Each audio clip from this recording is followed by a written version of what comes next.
Excellency, welcome. Thank you.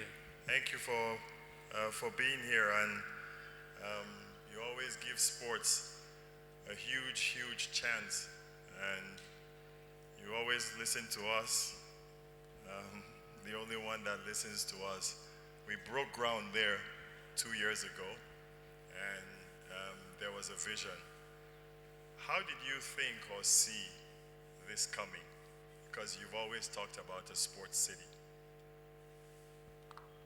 Wow, it's, you know, in my life, when I was a kid growing up, especially as old as I am today, with all the hassles and struggles of life, I learned one thing. I wasn't a sportsman by any standard. Up to now, I don't have very good ideas to do business, and so many other things. There are many things I'm not capable of doing. But I learned that I'm capable of doing something. And that was to enable, to support others in what they can do. And especially in my position now, I found that while I can't do business, I can support those who are capable of doing business to do it by creating an environment for them to do that so that they can succeed, and in the end, I and many others benefit from that.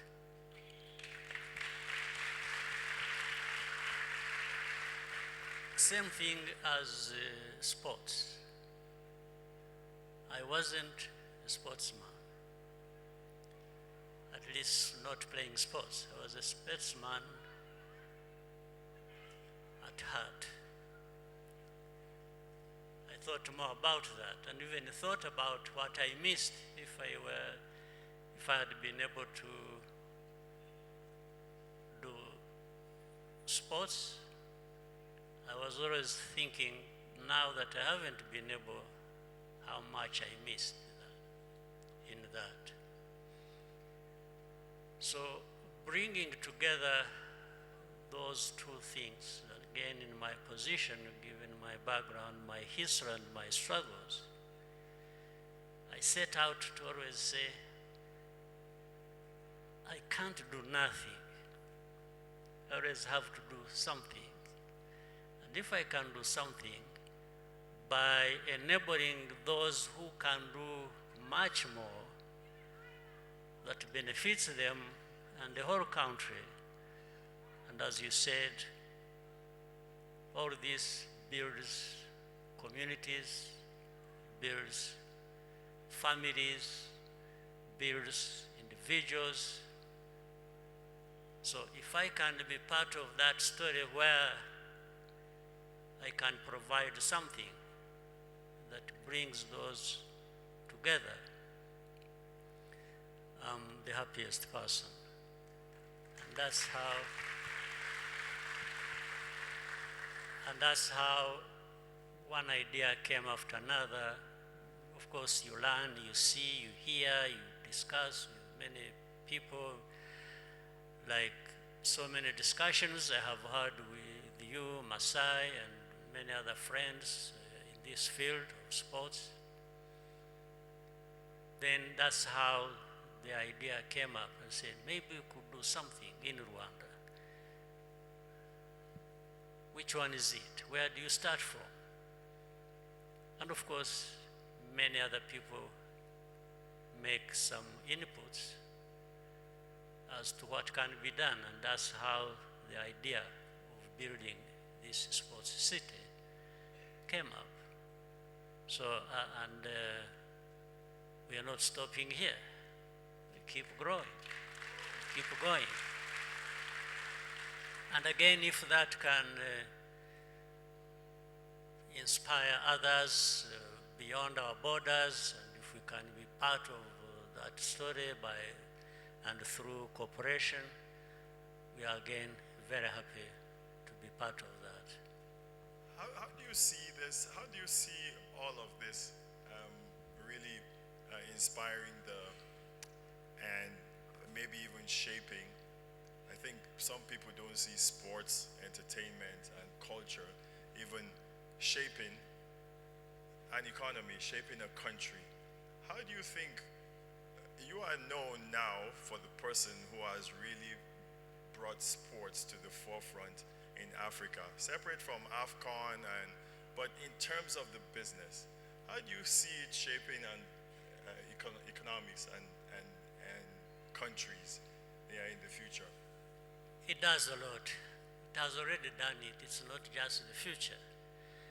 And I think many people here and beyond see it for what it is. You've already seen the benefits when you talked about the numbers in terms of employment in this area of sports.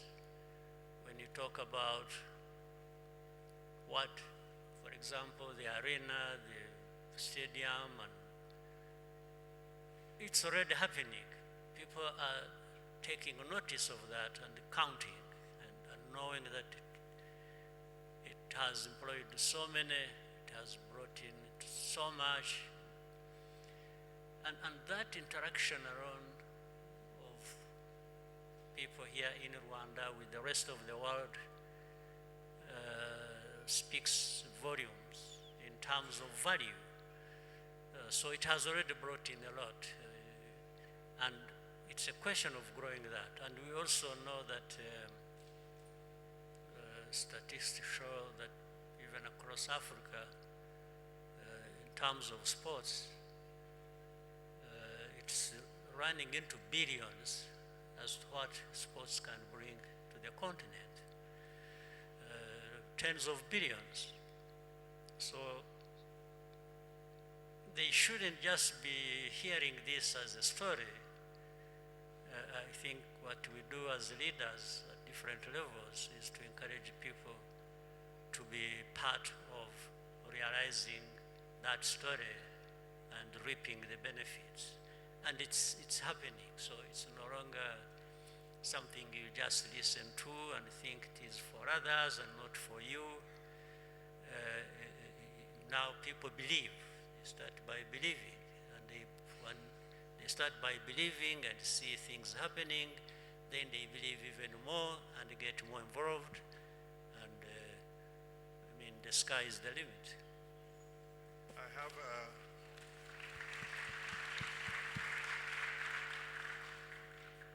so this one is a tough question.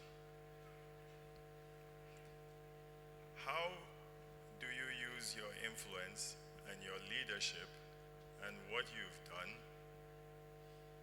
to get to other leaders to believe in this or to see it?